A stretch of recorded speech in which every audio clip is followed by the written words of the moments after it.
I'm Mark the Shark, one of the lead reporters for Kingscoop.com.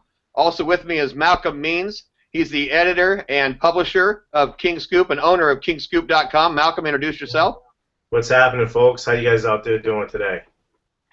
And we've got Leo Bees, our lead videographer and other writer for Kingscoop.com. Leo, say hi to the folks. How's it going, guys? All right, we got a couple topics, guys, we're going to hit real quick. Our topics tonight, let's lead off with, what do you guys think the biggest surprise for the Kings this year is going to be? Malcolm, let's start with you. Well, for the biggest surprise for this year is definitely going to be the fact that Gravis Vasquez is going to be the primary point guard for the team this year. I know a lot of people are in love with Isaiah Thomas. They feel that he's the guy that can put the team over the hump with his little Mighty Mouse self. But I just don't think that he distributes the basketball enough to get enough touches for everybody. He can score with the best of them, but I think that he's not really the answer that we need. I think Gravis Vasquez will have about 10 assists a game, and he'll get everybody else involved. What about you, Leo? I think the biggest surprise this year will be Jimmer Fredette. Yep, I said it. Wow. Jimmer Mania is coming back, and I just love his IQ, obviously his amazing shooting, and he's going to be able to spread the floor for the Kings, and that's what they need most, spacing. You know, and I'm going to go out on a limb and say biggest surprise this year I think is going to be DeMarcus. And I don't mean, you know, obviously the numbers aren't going to be a surprise, but I think the fact that he's going to keep himself in check, he's going to be emotionally stable, he's going to be very focused on what his goals are this year, and I think a refocused DeMarcus with a new contract and being the leader of this team, at least the main cog of this team, whether we're going to be successful or not, I think the big year DeMarcus is going to have, and I'm going to say right now he'll make the All-Star team. So I think DeMarcus is going to be the biggest surprise this year. I think that kind of leads us into our second topic, expectations for DeMarcus Cousins. Malcolm, what do you think would be a fair expectation for DeMarcus this year? He's definitely got to be a 2010 guy each and every single night. I don't think that being just a shade under 10 rebounds is realistic for him. I think that what he really needs to focus in on is getting his behind down on the low post and really doing some of that dirty work. He really is in love with that jump shot, and really his hot button needs to be right down on that block, getting the easy buckets down there and just kind of grinding it out and really getting funky with it. That's my personal opinion, and that's what I think that he needs. How about you, Leo? I think if he doesn't make the All-Star team, it's going to be a disappointing season again. It's going to be a what? Disappointing season again. If he doesn't make the All-Star team. Right. You know, I think that's fair to say. I mean, I think the guy's in his, fourth year now, with all the theoretical issues and coaching changes and all the scatteredness we'd had here in Sacramento, and, of course, us all being lifelong Kings fans since we were kids, we know that the last 2.5 years has been up in the air for everybody. With everything settled now, going forward for the next 25 years theoretically, and his new contract, I mean, his expectations for him have to be big, because if they're not big, then we don't go anywhere this year. If they are big, then we got a chance of maybe getting that 8th seed and getting close to a 500 record this year. So I think expectations for DeMarcus need to be huge, and they should be huge. Let's talk about Carl Landry. You know, he's a guy that was brought in that some people looked at after the fact that maybe we really didn't need him. We got too many power forwards. Well, all of a sudden now Carl Landry's missing for about 2 months, and people were saying, oh, wait a minute, what are you going to do without Carl Landry? Aren't you thin on power forwards? Let's start with you, Malcolm. Do you think that missing Carl Landry is going to hurt the Kings this year, missing him for at least 2 to 3 months? I think that it will hurt them in the sense that he's a more productive player than a Chuck Hayes is offensively. His skills kind of warrant him to be out on the floor. He's got a high motor skill, but I think that having him off of the floor and shelved for a little bit allows Biomute to come out there and kind of help with that. It brings Patrick Patterson into the fold and gives him a little bit more minutes and get confidence. It allows JT for those two to kind of figure out who's going to start and kind of give that group a real sense of they can do it. I really think that when Carl Landry comes back, he should still be that kind of player, but I don't know how injured his hip really is. How about you, Leo? Uh, he's a good player. He's a veteran player, but I think Patrick Patterson and Jason Thompson will fill in that void just fine. Patrick Patterson will start tomorrow night. That's confirmed. So now we know. I think that the only reason that Carl Landry may hurt the Kings is that if we get thin on if DeMarcus gets in foul trouble, we got to go to JT. Then all of a sudden we are hurting at the power forward position. I know I've heard Coach say that Bamute and maybe even putting the paper thin guy coming off our bench. You've got drawing a blank here. Who's the other small forward we got? That was Outlaw. What's that? Outlaw. Yeah, Travis Outlaw. I mean, Coach has mentioned putting Travis Outlaw at the 4, and I just don't see how that would work against some of those big power forwards. So I think it'll hurt us if we get into foul trouble, like if DeMarcus gets into foul trouble early, and Chuck Hayes is just not a good matchup as the backup center, and we've got to use Thompson at the 4 just as much as we do Patterson, then I think it could hurt us. I think if we can get through the first 2 or 3 months and those guys can cover the holes and we can stay stable enough, then I think adding a Carl Landry to the mix will do nothing but help us as we go through the second half of the season. Well, I got to say that you got to think about this. You have to look at the fact that you've got a guy in Travis Outlaw who he's the same kind of player as Jason Thompson. He's the same kind of player as Patrick Patterson. He's got the range. He's long. He's gangly. He's a stretch 4. That's what those guys are, stretch 4s. Jason doesn't want to get down there and bang. If DeMarcus gets into foul trouble, he's not going to want to get down there and play center. He's a 4. He's not big enough to go out there and get after those guys like that. I don't see that happening. But what I do see happening is if DeMarcus gets into quick foul trouble and Chuck Hayes has to play center against the Dwight Howard or something like that, you can just chalk that one up. It's going to be a long night for everybody that's a Kings fan. I can see where you're coming from. I agree with that. Here's the big question that I had going in after we were at media day. We were talking to Coach, and he's starting to talk about playing Isaiah Thomas and Grievous Vasquez at the same time. When I first heard that, I was like, for one, that's crazy. For two, you can't have a 5'8" guy playing shooting guard because if he's going to have to guard shooting guards, that'll be impossible. But why don't you flip it the other way? Make Isaiah the point guard. Well, because that's not what it would be. It would be, he said, Grievous would be the point guard. I mean, you got a guy that, like you said, averaged 9-10 assists last year, like you said earlier. I mean, that's the guy you want distributing the ball. We had Isaiah last year that had 2 or 3 assists. I mean, to me, it was no question of who you're going to start at point guard. But now was that combined for one game, or was that combined for 2 to 3 games? Exactly, that's my point. I mean, I wrote an article last year saying that I had an issue with the way Isaiah Thomas shared the ball. I mean, he was one of those guys that would dribble around for like 18 seconds, and he wasn't looking for the pass. He was looking for to shoot the ball. I mean, he just wanted to shoot the ball himself. So I'll ask the question now, and I'll give my answer in the end. But what do you think, Malcolm? Can Isaiah Thomas and Grievous Vasquez play on the floor together at the same time, and the Kings be successful? I'm gonna let Leo go ahead. He's like a bobbling head dog over there. Go ahead. Yeah, he looks antsy. Go ahead, Leo. Yes, they can play together. It's going to be like Mike Bibby and Doug Christie. Doug Christie used to bring up the ball. Bibby would play off him. Let's recall those moments. Isaiah Thomas is a baller. There is nobody that can deny that. The kid can flat out play. He can flat out score. He brings energy. He leaves it all on the floor. He gives out his heart and soul. So on defense, he will guard the point guard, and Gravis will guard the shooting guard. On offense, he'll be playing off Gravis, and Gravis will be facilitating. And I think it will work. I'm with you with that as far as switching up. He takes a smaller point guard, and then you're not getting abused down in the post. I figure that. I think that they could kind of work together. I think that works. I really think that.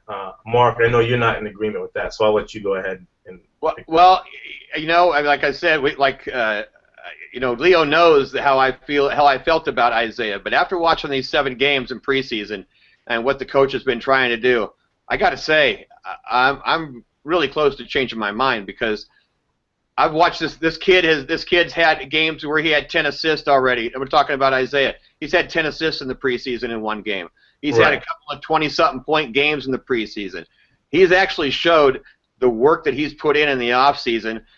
Some of the crazy shots where he gets to the rack and he throws these crazy floaters up that goes around guys and they go off the backboard and in. I mean, they look like they're crazy shots, but that's all this guy's been practicing because he knows he's 5'8", and he knows he's undersized, and he knows when he goes in the lane, he's going against 2 or 3 guys going to be there to block a shot, and that's all he's been practicing in the offseason. So I got to give the guy some props right now. I look at it and I think maybe it can happen, and like you're saying, Grievous will run the point, and Isaiah will just run around some screens and look for an open shot when he needs and can take a jumper from the outside. And if he's got nothing from the outside, he can use his quickness to get by every other shooting guard for sure. I mean, it's not a size matchup at that point. It's more of a speed matchup. If he gets around those shooting guards, boom, all of a sudden he's in the key, and he can throw up one of those crazy floaters that he's been practicing all year on, and they go in. So I can see the guy getting 20 points and maybe 5 or 6 assists, with Grievous still pulling out 7 or 8 assists a game.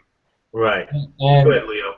and on that point, I'd much rather have Isaiah out there than Marcus Thornton, only because Isaiah does play defense and he does create matchups. He will apply pressure full court, and that's something Marcus Thornton doesn't do. I mean, Marcus Thornton is just a huge liability on defense, and that's my biggest pet peeve on him. I'm starting to agree with that too. I think Marcus Thornton is the one guy on this team that has won his starting job by default, for lack of a better word. I don't think he necessarily earned it. I just don't think the coach is ready to put Ben McLemore in that spot or Jimmer Fredette in that spot, because just the way they've all been fairly even during the preseason. And so I've even heard Coach say that we could see Isaiah Thomas, Grievous Vasquez, and Ben McLemore on the floor at the same time. Now you're talking a lot of speed, not a lot of size, but a lot of speed and a lot of shooting range. So with those 3 guys on the floor, then all you're talking about is a power forward and a center, DeMarcus and somebody else out there for size, and we've got a lot of speed over other teams. So I can see that working. When you put that lineup on the floor right there, who's going to rebound the basketball? I mean, is it only going to be Jason down there rebounding the basketball? Because DeMarcus is going to be around on the wing shooting jump shots. So if he doesn't get his butt down in the block, and I'm going to say it again, he's got to get his butt down in the block, and he's going to have to get after it. I agree with that, but if I know you watched a lot of the games too. I think he did that in the preseason. I really think the coach has got him focused on staying down low. I mean, when he comes down the floor and he's got an open 18-footer, coach says take it, and he's good at those. He can make those shots. But when they get a play set called and the play is being called, I mean, he's got his back to the basket and he's in close and he's fighting for those rebounds. So all except for the first preseason game where I thought he was barely getting off the ground and wasn't rebounding at all. I think that was against the Clippers, and he was in foul trouble early. He just didn't look good at all in that game. Every other game, I think he's really looked good down in the block, and I think he's done what the coach has asked him to do. And I think what you're saying, you're right. If we put those other 3 guys, Vasquez, Thomas, and McLemore on the floor at the same time, we are going to lack rebounding. But if we've got JT and Patterson and a Cousins out there, and for the other 2 spots, I think we can be okay. And even McLemore is a pretty good rebounder, I'm starting to find out. So I think you've seen it before in this league. You've seen speed beat size. So if we've got speed, guys that are accurate with their shots and can hit the outside shot and can drive past guys in the middle and get a good layup, I think that can beat size anytime.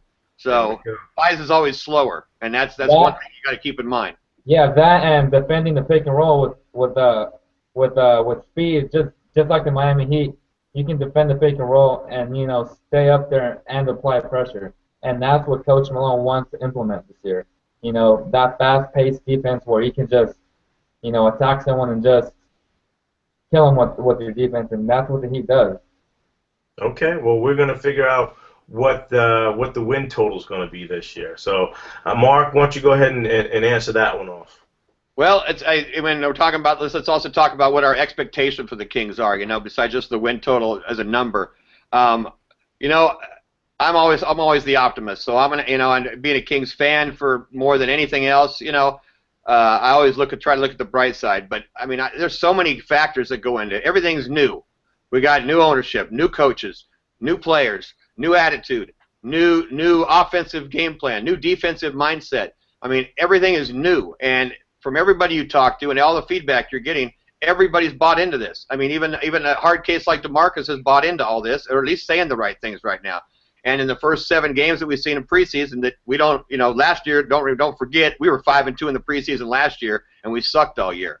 So preseason doesn't mean much, but you can get lots of pieces from the game about what happened in preseason. I just think the way they're playing, the style they're trying to play, the attitude, the atmosphere that the team is creating, I think that it's not too much to ask that these guys could get 35 wins. But to get into the playoffs in the Western Conference, I think you're going to have to be closer to 500. So I think some things are going to have to fall right. I think Vasquez is going to have to be the same point guard he was last year. I think Isaiah Thomas is going to have to be a solid offensive contributor without having a lot of turnovers. I think DeMarcus is going to have to continue to mature and be at least a 2010 guy. And I think I'm not worried about the small forward too much because we've never had one and it's not really been an issue. But I do need to see Patrick Patterson and JT, between the two of them, put up like 25 to 30 a night and get at least 12, maybe 15 rebounds. So if we can do all that, I think we can be a 500 team, and I think we can at least be somebody that that other teams don't want to face when they have to come to our arena. Especially we have that kind of year. You already know what the fans are going to be like tomorrow night in the opener. Just imagine what the fans will be like if we make the playoffs and we start having home playoff games again. It'll be one of the toughest places to play in the league, and I think that nobody wants to come here and play if that's the atmosphere. Okay, Leo, go ahead, take it away. I think the Kings will get 41 wins this year. Shaquille O'Neal said they will make the 7th seed. He's a bit optimistic, but it's possible. DeMarcus Cousins needs to step up, make the All-Star team. Like you said, Mark, 20-10 is fair for him. He has that much talent, and I think playing Gravis and Isaiah Thomas together, I think that's the key for the season, and they have to develop that relationship and move forward. Okay. Now it's up for the big dog. I'm really going to be realistic and honest with you guys. I think that the Kings are going to fall short of the playoffs. I think that we'll probably get about 33 wins. I was looking at some of our social media sites, some Facebook stuff, and we got into this heated debate, and I think some people were thinking that we might be able to get to 40 wins. I think, Leo, you were on there 2 to 3 times putting your vote on in there saying 40 wins. But I don't know. I don't think that we've got enough firepower. I think we've got good pieces, but I don't know if all the pieces kind of fit together collectively to make a high enough powered offense or team that can get us over the hump night in and night out. It's going to be a good season to see, but I just think that we are missing the overall big picture, and I don't know if DeMarcus is the true answer to what or not the answer, but the anchor that the team needs to actually succeed. But I'm praying and hoping that he does, just because King Scoop, I believe this, I really do, and I really want the most for this organization. I've been here since 2005 is when I moved out here, but my brother played back in '86, '87, and I've had nothing but fond memories of the Kings with Bibby, Weber, Mitch Richmond, Brian Grant, all those guys, Reggie Theus. So I'm realistic. I think those '80s teams had good teams, but they ran into tough matchups each and every night. And I think that might happen again this year, that they just run into some more talented teams that know how to pull out the victories. So it's going to be a learning experience, and the guys are really going to have to figure out what's going to happen. And I wouldn't be surprised if there was a trade to happen mid-season. I don't know. Might be your boy Jimmer. No, I think it's going to be Marcus Thornton, to be honest. Possibly to Indiana for Danny Granger. Well, that's a great idea. I mean, that'd be man, have a small forward like that. That'd be awesome. But I think the contract that we tied several years ago, a couple of years ago, Marcus Thornton into, is at this point a little bit pricey for some people, considering what he has to offer. So I think it's going to be a tougher contract to unload than Jimmer. I think he probably might be more attracted to some teams than Jimmer, but I think his contract's a lot tougher to unload. So I agree with Malcolm. I think there's going to need to be some kind of trade, and we have a couple pieces that are tradable now, and I don't think in the past we did. I mean, like Malcolm, I was born and raised here, so I remember when we got Danny Ainge, and people in this area, even though Danny Ainge was past his prime, people were thinking, all right, that's a really good player, and then people got excited about that. All right, I mean, look They how thought it was Larry Bird. Yeah, That wasn't yeah. no Larry Bird. That was Danny Ainge. I remember when Doc punched him in his eye one time. But I mean that brought excitement to the town, and people thought, hey, we're going to be good this year. Well, we're so far past that, and we got so many players that are better than that now on our team. I think that it's fair to have good expectations, and it's Right. it's fair to try to capitalize on the people's mood here, the atmosphere that's going to be at that arena tomorrow. Make no mistake, it's going to be sold out. That place is going to be crazy, and everybody that's there. There's so many I heard listen to the radio show today. I heard so many people calling in saying they just bought their season tickets this year. So it's going to be a whole new attitude, a whole new atmosphere, and you're not going to see all those gaps in seats that we saw last year where, sometimes the arena looked like it was only half full, and it was still loud. I mean, you know how loud it was when it was half full. Think about when it gets packed again and these Kings get on a roll. It's going to matter, and I think it'll help push us to what we need to get and maybe get close to the playoffs. Okay. Well, here it is. We've wrapped up our latest edition of what's going to happen, I believe, once a week. We're going to try to get in here, let you guys know what we think about what's going on with the Kings. We're going to have a couple more exciting shows, some more video with Jason Thompson. We're going to be getting Derek Anderson, former Kentucky great. I'm going to be interviewing him tomorrow. We're going to get his opinion as to what is an untouchable Wildcat. We're going to find out from one of the greatest all-time collegiate players who I think it was just a phenomenal, got it done in the pros. He won at every single level, Derek Anderson. And I'm just going to talk to him about his time in the league, what he's been doing now, and let's talk a little bit about DeMarcus, and we'll find out what his take is on that. But again, we thank you guys for tuning in. Keep on following us on Facebook, Twitter. Our Facebook, King Scoop. Our Instagram and Twitter is The Real King Scoop. Is Real Kings at RealKingScoop.com. Make sure you check out all of our latest stories by Mark and Leo. They do a fantastic job. My brother, Harold Presley, he'll be around. He's going to be doing some stuff. Hopefully, we're going to have him embarrass Leo and maybe dunk on him. That's what we're hoping for. I'm up for that. Especially after hearing Leo drain 7 threes tonight against the midgets in the wheelchair league. Yeah, geez, he's just taking candy from little kids over here. It's too close to Halloween, man. You can't be doing that.